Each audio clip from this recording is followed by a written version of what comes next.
नमस्कार, news world के खास कार्यक्रम इनसाइड राजतंत्र में आपका स्वागत है। मैं हूं उमेश निगम।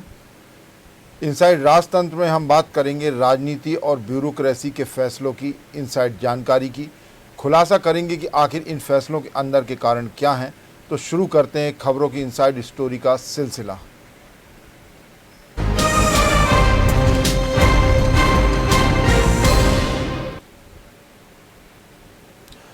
होमगार्ड सैनिकों के लिए साल में 2 बार कॉल ऑफ करने का नियम कोरोना संक्रमण की रोकथाम के लिए किए जाने वाले प्रयासों में आड़े आ रहा है। मंत्रालय में काबिज आला अफसर इन नियमों में संशोधन करने को तैयार नहीं है। जब आम नागरिकों की सुविधाओं का रास्ता नियम ही रोकने लगे तो ज़रूरत के हिसाब से नियमों में ही संशोधन कर देना चाहिए। लेकिन ये दुर्भाग्य ही है कि कोरोना काल में भी सरकार के कर्ता धर्ता आम नागरिकों की ज़रूरत को नहीं समझ पा रहे। दरअसल कोरोना काल में कलेक्टरों के सामने कई चुनौतियां हैं। इनमें से कानून व्यवस्था बनाए रखना भी एक ज़रूरी चुनौती है। ऐसे में हर जिले में सुरक्षा बल की डिमांड बढ़ गई है। प्रदेश में पुलिस बल की कमी के चलते जिला प्रशासन 2 माह के लिए घर बैठाए जा रहे होमगार्ड सैनिकों की मांग कर रहे हैं, लेकिन काम के लिए गृह के नियम आड़े आ रहे हैं। दरअसल शासन के नियम है कि होमगार्ड सैनिकों को साल में 2 माह के लिए कॉल ऑफ किया जाता है। कॉल ऑफ करने से आशा है होमगार्ड सैनिकों को 2 माह के लिए घर बैठाया जाएगा। इस दौरान होमगार्ड सैनिकों को कोई मानदेय नहीं दिया जाता है। इससे सैनिकों के सामने गंभीर आर्थिक संकट बनता है। कई जिलों में के कलेक्टरों ने इस मामले में होम डिपार्टमेंट को कई पत्र लिखे हैं, जिसमें कहा गया है कि कोरोना काल में होमगार्ड सैनिकों का आगामी 2 माह के लिए कॉल ऑफ किया जाना उचित नहीं होगा। गृह विभाग होमगार्ड सैनिकों के 2 माह के कॉल ऑफ नियमों में संशोधन कर एक साथ कई दिक्कतों को दूर कर सकता है। इससे एक और कानून व्यवस्था के लिए पुलिस के पास पर्याप्त बल उपलब्ध हो सकेगा, तो दूसरी तरफ कुछ हद तक होमगार्ड सैनिकों की आर्थिक तंगी भी दूर होगी। होमगार्ड सैनिकों को साल के 12 महीनों में से 10 महीने ही काम दिया जाता है। होमगार्ड सैनिकों को 2 महीने के लिए घर पर बैठा दिया जाता है। कॉल ऑफ के दौरान 2 महीने वेतन भी नहीं मिलता। होमगार्ड सैनिकों को कोरोना काल में लॉ एंड ऑर्डर बनाए रखने की ज़रूरत पड़ती है, इसलिए होमगार्ड सैनिकों की जिला प्रशासन को ज़रूरत पड़ रही। नरसिंहपुर, उज्जैन, भिंड, रतलाम सहित कई जिलों के कलेक्टरों ने कॉल ऑफ रोकने सरकार को पत्र लिखा है। कोरोना काल में जिला अस्पताल, मेडिकल कॉलेज, कोविड सेंटर में कोरोना गाइडलाइन का पालन कराने ज़रूरत पड़ रही है। सीएम भी पिछले साल कॉल ऑफ में ज़रूरत के हिसाब से नियमों में संशोधन करने का आश्वासन दे चुके हैं। सीएम के आश्वासन के बाद भी गृह विभाग होमगार्ड सैनिकों के कॉल ऑफ नियम में संशोधन नहीं कर रही है। इसी विषय पर हमारे साथ चर्चा करने के लिए जुड़ेंगे वरिष्ठ पत्रकार देवदत्त दुबे। देवदत्त जी, हमारी आवाज़ मिल रही है आपको? हाँ, आ रही है। देवदत्त जी, ये जो होमगार्ड के सैनिकों के लिए कॉल ऑफ वाली व्यवस्था है, तो शासन जरूरत के हिसाब से नियमों में क्यों नहीं संशोधन कर देती कि जब जरूरत है, इस वक्त कोरोना काल है और पुलिस बल की भी कई जगह जरूरत पड़ती है, तो शासन संशोधन क्यों नहीं करती? होम विभाग नियमों का हवाला देके इनको 2 महीने के लिए अभी भी कॉल ऑफ के लिए बैठा रहा है। देखिए, होमगार्ड के जवान पुलिस की कमी को पूरा करते हैं जी। जो पुलिस नहीं करती वो भी वो करते हैं जी। और सुरक्षा में अभी देखो मंत्रियों बंगलों पर भी होमगार्ड के जवान तैनात हैं, लेकिन चूंकि वो असंगठित हैं, कमजोर हैं, उनकी कोई आवाज बुलंद करने वाला नहीं है, इसलिए सरकार तो वो निर्णय लेती है जो उनको दबाव प्रभाव का उपयोग करके सरकार को झुका पाए। जबकि ये मानवता का मुद्दा है, उनको इस कोरोना काल में खासकर उनको नियमित कर लेने, उनकी सेवाएं आप कई जगह ले सकते हैं। यहाँ तक कि जो अस्पतालों में अभी ऊधम हो रहा है, हुड़दंग हो रहा है और भी चीजें हैं, मरीजों को लाने ले जाने, बहुत सारी चीजें उपयोग कर सकते हैं आप उनका। तो यदि सरकार वाकई मानवता से सोचे तो उनको तो अब बिल्कुल नियमित कर देना चाहिए और उनका वेतन की बहुत सारी समस्याएं वो भी ठीक हो जाना चाहिए। यह कंटेनमेंट जोन से लेकर तमाम जगह है जहाँ लॉ एंड ऑर्डर की, पुलिस बल की काफी कमी है और ऑक्सीजन सिलेंडरों की अफरा तफरी भी है, फिर अस्पतालों में भी है, वैक्सीन सेंटरों पर भी जरूरत पड़ती है। तो ऐसे में पुलिस बल की जो कमी पड़ती है वहाँ पे होमगार्ड के जवान इसकी पूर्ति कर सकते हैं। इस दिशा में जो है गृह विभाग को सोचना चाहिए। मुख्यमंत्री शिवराज सिंह चौहान भी बोल चुके हैं कि इनके लिए अभी कुछ महीने पहले ही की कॉल ऑफ की व्यवस्था जो है वो अभी कोरोना काल के लिए स्थगित करने पर विचार करेंगे। क्या कहेंगे आप इस पर? ये बात है ही, बिल्कुल ये सत्य है कि भारी पुलिस बल की कमी है। भर्ती कब से हो नहीं पा रही, हर बार टल जाती है। जी और ये तो बड़े प्रशिक्षित और गरीब लोग होते हैं जो नौकरी छूट ना जाए इस डर में बड़ी कर्मठता काफी और कम वेतन ईमानदारी। मिलता है। जी, वेतन भी कम मिलता है और उसके बावजूद उनको नौकरी छूट ना जाए इसका डर रहता है, इसलिए बड़ी ईमानदारी से कर्मठता से वो नौकरी भी करते हैं। जी जी और आम जनता तो उनको पुलिस जैसा ही मानती, कोई अंतर थोड़ी समझती है। जी हाँ। तो उनके उपयोग से बहुत ज्यादा व्यवस्थाएं सुधारने में मदद मिल सकती है। इस समय तो उनकी बहुत उपयोगिता है। जी हाँ, लेकिन सरकार को गंभीरता से विचार करके जी उनके लिए तरह से नियमित कर देना चाहिए, उनका वेतन भी बढ़ा देना चाहिए। और अब तो देवदत्त जी कलेक्टर भी मांग कर रहे हैं, कई जिलों के, चाहे नरसिंहपुर के हों, रतलाम के हों, और भी कई जगह के कलेक्टरों ने स्वयं ही पत्र लिखे हैं और उन्होंने खुद ही अपने पत्र में इस बात की मांग की है कि जो 2 महीने का कॉल ऑफ है उनका होमगार्ड के जवानों का, वो अभी कोरोना काल के चलते स्थगित करके उनको ड्यूटी पे ले लिया जाए, जिससे लॉ एंड ऑर्डर में भी और भी बहुत सारी जगह जो दिक्कतें आ रही है कोरोना काल में वो दूर हो जाएंगी। बावजूद इसके होम डिपार्टमेंट इस पर कोई विचार करता हुआ अभी दिखाई नहीं दे रहा है। कलेक्टर क्या, आम आदमी भी कहेगा, सब कहेंगे जी ये बेतुका निर्णय है। अभी जब आपको बहुत जरूरत है जी हर प्रकार की फोर्स की, आपके बहुत सारे कर्मचारी तो छुट्टी लेके जा रहे हैं, जी जी तो वो तो बेचारे करने के लिए तैयार है ना। तो इस समय हर कलेक्टर भी कहेगा, जनप्रतिनिधि भी कहेगा, क्योंकि बहुत जरूरत है इस समय उनकी, और उनकी उपयोगिता भी है और समय की मांग भी है।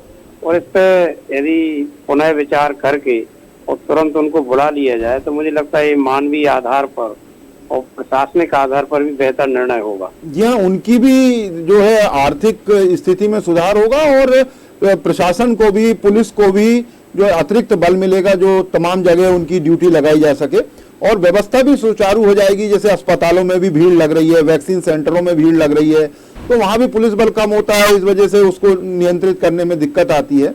तो ऐसे में सरकार को निर्णय लेना चाहिए कहीं ना कहीं मानवीय आधारों पर, ये आपने सही कहा। बिल्कुल, क्योंकि अभी तो कोई कारण ही नहीं है जी। और आप आत्मनिर्भर बनाने की बात कर रहे हैं सब जगह, जी जी उनकी आत्मनिर्भरता क्यों छीनी जाए? वो कैसे भी कम वेतन में भी अपना परिवार पाल रहा है। जी तो इस समय वो कौन सा काम कर सकता? क्या 2 महीने के लिए वो सब्जी बेचने लगे, क्या करने लगे?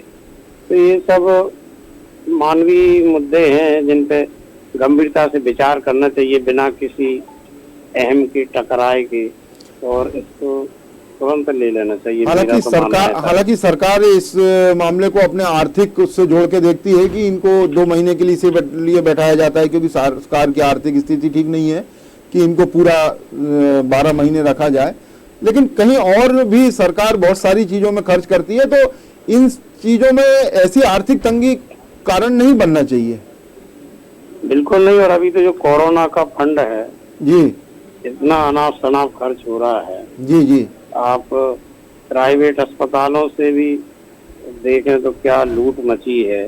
तो इन सब में जरूरत वहाँ है जहाँ उनको दिखाना चाहिए कि भ्रष्टाचार खत्म हो, ईमानदारी हो, कम खर्चे हो। इतने अनाप शनाप खर्च हो रही है, तो खर्चे ऐसे हैं कि जो आपकी व्यवस्था भी बनाएंगे और कुछ लोगों का भला भी करेंगे।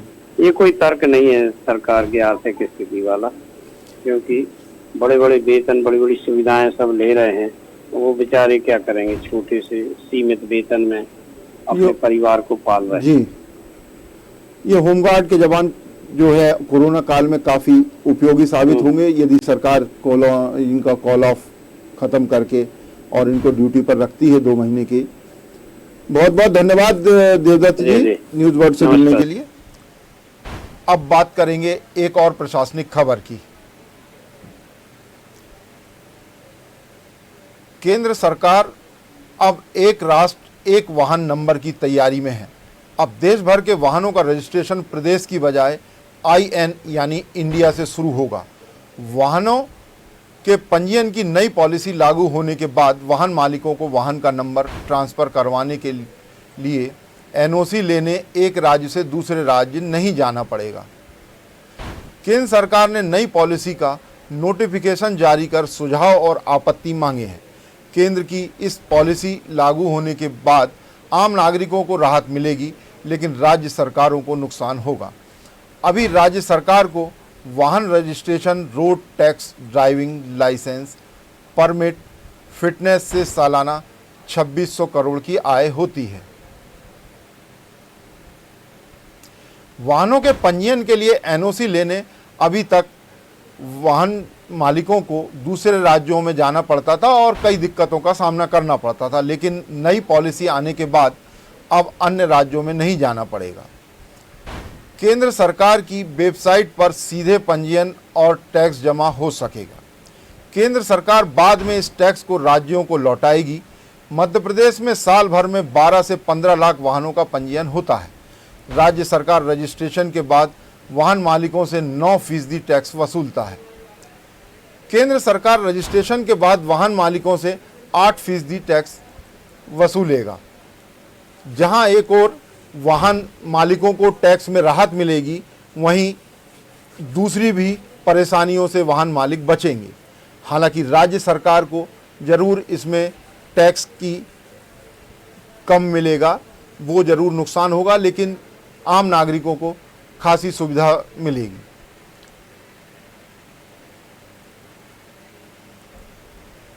अब चर्चा करेंगे एक और प्रशासनिक खबर की।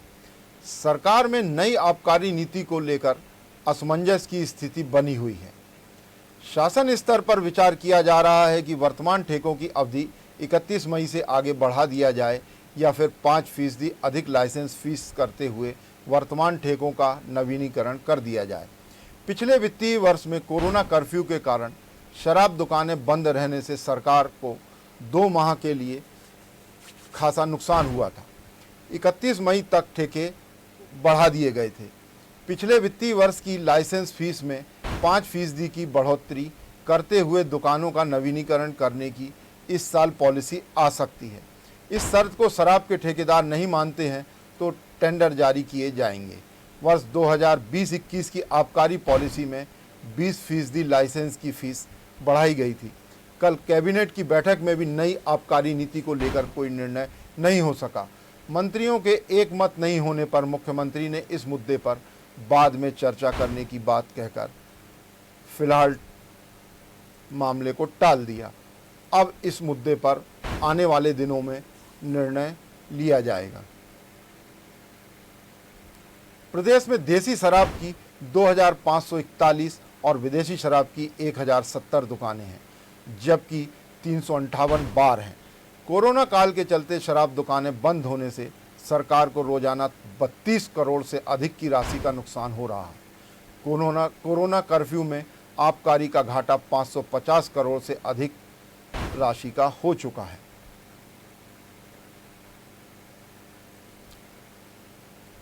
अब बात करेंगे खास सेगमेंट चलते चलते की, जिसमें राजनीति या ब्यूरोक्रेसी के क्षेत्र में चर्चित प्रसंग की बात की जाती है।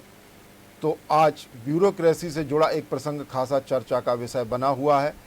जिनके कंधों पर प्रदेश भर के आम नागरिकों को सुविधा मुहैया कराने की जिम्मेदारी है, वे अफसर केवल अपने लिए इंतजाम करने में लगे हुए हैं। कोरोना संक्रमण के इस दौर में वैसे तो डॉक्टर से लेकर सारे अधिकारी और नेता लोगों से यही कह रहे हैं कि ऑक्सीजन से भरे सिलेंडरों का अनावश्यक रूप से भंडारण अपने पास ना करें, ज़रूरतमंदों को ऑक्सीजन का सिलेंडर उपलब्ध करवाएं। लेकिन मंत्रालय में पदस्थ प्रमुख सचिव स्तर के एक अधिकारी ने ऐसी सभी नसीहतों को दरकिनार कर अपने 74 बंगले स्थित आशियाने पर ही ऑक्सीजन से भरे 4 सिलेंडर जमा करके रखे हैं। ऑक्सीजन के इन सिलेंडरों का इंतजाम भी साहब ने अपने विभाग के कर्मचारियों के लिए बनी डिस्पेंसरी से ही करवाया है। साहब हैं तो सरकारी खर्चे पर ही सारा इंतजाम होगा। ये महाशय कोरोना की पिछली लहर में संक्रमित हुए थे। दूसरों पर ऑक्सीजन का संकट मंडराता रहे इनकी बला से, लेकिन साहब और उनके परिवार के ऊपर ऑक्सीजन का खतरा नहीं मंडराना चाहिए, इसलिए सिलेंडरों की जमाखोरी कर रखी है।